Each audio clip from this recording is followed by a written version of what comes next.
And welcome back to EDH Deck Building. I'm your host, Demo, and we got some Innistrad Crimson Vow spoilers here. And of course, I always like to talk about the legendary creatures first, right? The commanders from the set. And we got a few interesting ones here. Starting out with Taurens, Fist of the Angels. 1 a green and a white. Human Cleric, 2/2. Has this new mechanic, Training. Whenever this creature attacks with another creature with greater power, put a +1/+1 counter on this creature. So really it's sort of the opposite of Mentor, right? It's like the inverse of Mentor, where Mentor you're attacking with that creature and putting a counter on a smaller creature. This one you're putting a counter on this creature as long as there's a bigger creature attacking. So in order for this to even trigger, you need a bigger creature to attack along with it, which to me makes it a lot worse as an ability. I mean, to be quite honest, it's just not a great ability all around, because in order for it to do anything, you need a bigger creature to be attacking alongside. Especially as a commander, I think that's a tough ability to build around. It also has, though, whenever you cast a creature spell, create a 1/1 green and white human soldier creature token with training. So that's the ability that you're definitely going to want to build around there, I think. Just cast a creature spell, get a 1/1 green and white human soldier creature token. Pretty fantastic. I mean, it's got training also, but again, that ability I think is going to be, like I just wouldn't concentrate too much on that if I was building this deck. You're making human soldier creature tokens, which can be really important, right? So if you want to go a human tribal or soldier tribal or even both, you can do that. It is a token theme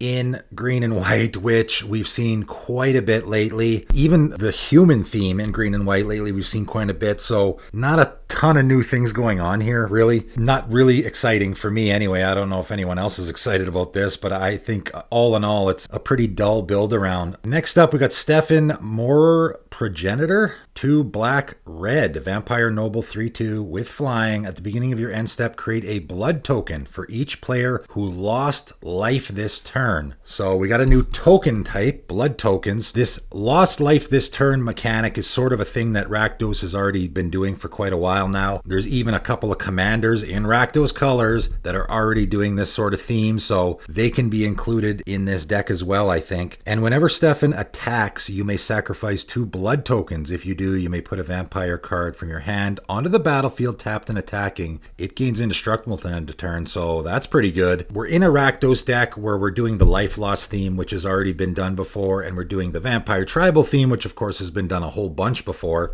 So even though this is kind of a unique commander, really at the end of the day, you're doing a whole lot of things that Rakdos has already been doing. I like the at the beginning of your end step trigger, so I want to make sure my opponent loses life right away before I cast this, right? I'll cast this on my second main phase, maybe after I attack. Then at my end step, I will immediately get that blood token, because I'm going to need at least 2 in order to use that second ability of Stefan's. I mean, obviously, I think they're probably going to put a bunch of cards in this set that are dealing with blood tokens. So if you got other ways that you can crank out those blood tokens so that you can have maybe 2 in play immediately and then give your commander haste, attack immediately, then you can use that ability right away. Obviously, you know, there's ways to get around it. Ultimately, though, again, Rakdos, you know, I want my opponents to lose life. Vampire Tribal, nothing too exciting there. Speaking of which, we got another Rakdos commander, Olivia, Crimson Bride. 4, a black and a red, Vampire Noble 3/4, flying and haste. Whenever Olivia Crimson Bride attacks, return target creature card from your graveyard to the battlefield tapped and attacking. It gains when you don't control a legendary vampire. Exile this creature. Really interesting. I really like that contingency there on it, where typically when you return things to play, sacrifice them at the beginning of the next end step or exile them at the beginning of the next end step. That condition there, when you don't control a legendary vampire, is very interesting. Very thematic, I think, with the whole vampire thing. And obviously she's turning other people into vampires. And when you kill the head vampire, then they go away as well, I think is the thinking there. Also really like that she has haste and evasion. So, you know, if your commander has an attack trigger and it's got flying, you typically never have to worry about that, right? Like a Zur deck, for example.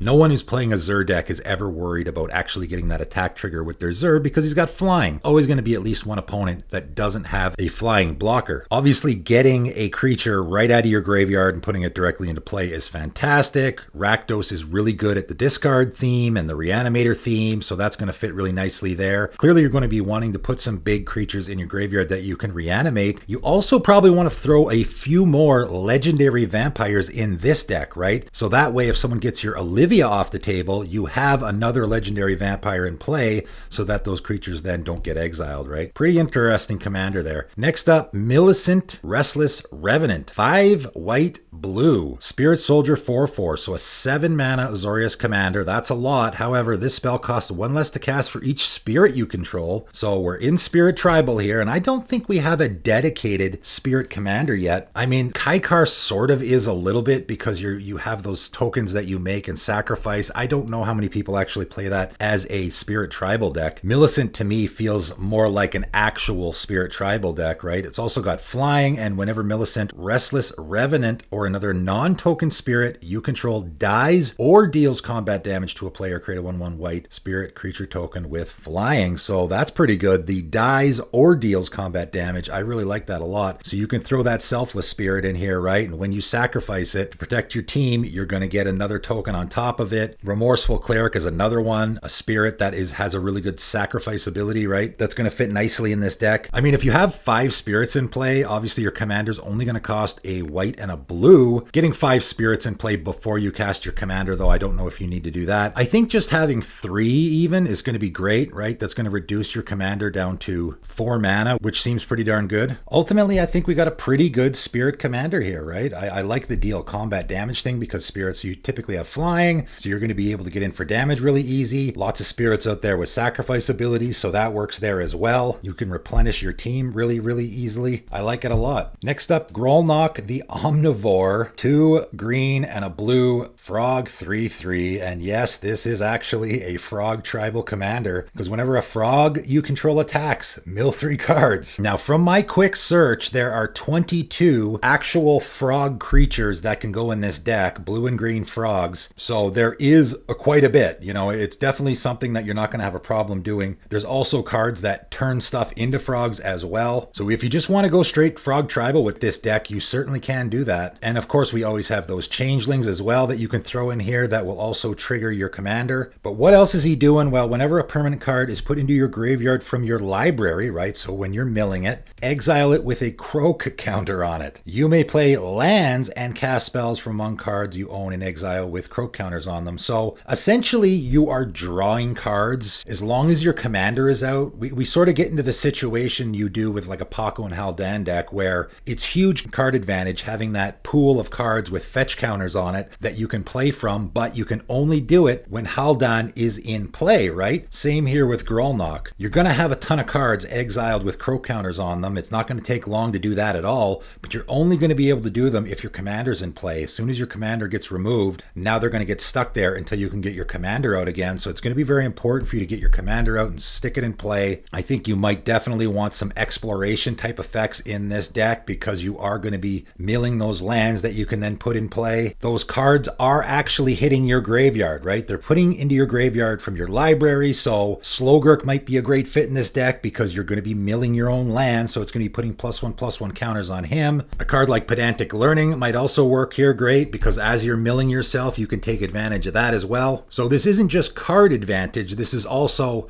taking advantage of the fact that you're milling yourself. Really interesting build around the way they did this, where it's not just whenever you attack with a frog, draw a card or something lame like that. They actually got some interesting stuff going on here. So there's a lot of different things you can do other than I just pack this deck full of frogs and away I go. There's actually some thinking involved here where you are milling yourself, you're putting things in exile, you're casting things from exile, right? There's a lot of different ways you can go with that. And lastly today, Dorothea, Vengeful Victim. And I think this is probably the one that I find the most interesting. Even though it's not completely unique, the way it's done is more unique. White and a blue spirit 4/4. So a 4/4 flyer for 2 is fantastic. However, when Dorothea, Vengeful Victim attacks or blocks, sacrifice it at the end of combat. So it's only going to get 1 attack in or 1 block, but it's got Disturb, right? So you can pay 1, a white and a blue, and cast it from your graveyard transformed. And when it comes back into play, it's going to be Dorothea Dorothea's Retribution enchantment aura. That's right, it's an aura on the backside, so it's going to come back into play as an enchant creature. So you're going to need a creature in play that's a target for this. Enchanted creature has, whenever this creature attacks, create a 4/4 white spirit creature token with flying. That's tapped and attacking. Sacrifice that token at the end of combat. And of course, when Dorothea's Retribution we put in the graveyard from anywhere, you exile it instead. Just like with Dennick from the last set, you know, this is a commander that obviously the front side we're not interested in at all. We want it to die so that we can get the backside out, because the backside is more what you want to build around. And there's a lot of interesting things going on here. Obviously, the first being that your commander, quote unquote, is an aura, which is something we haven't really seen before. Another interesting thing here, and if this card's looking very familiar to you, it's because it is very similar to Geist of St. Traft, which when it attacks creates a 4/4 white angel creature token with flying that's tapped and attacking and exile at the end of combat. So probably you could go to EDH Rec and check out what people are doing with that Geist of St. Traft deck and do a lot of similar things there as well. However, rather than building around, you know, that Geist of St. Traft, you know, people typically build that as a Voltron deck. Here we have an aura, so we need creatures to put it on. So for me, when I'm building this deck, I'm going to be looking for creatures that I want to be putting Dorothea's Retribution onto. A creature with evasion obviously is going to be great, because then you can be getting that attack trigger all the time. The other interesting thing of note here is that creature token is being sacrificed at the end of combat, not exiled. So you are going to get a dies trigger there as well. So anything where you're getting dies triggers, I think is going to be fantastic here, right? You can even go more of an aura theme. A lot of different ways you can go with this, which is why I find it so interesting. But that is it for today. 6 new commanders from Innistrad Crimson Vow. What do you think of them? There's some pretty interesting ones here. I got to admit there's some pretty dull ones here as well, but that's okay. They can't all be bangers, right? Pretty decent start to the set though, I think. But that is it for today, and thanks for tuning in.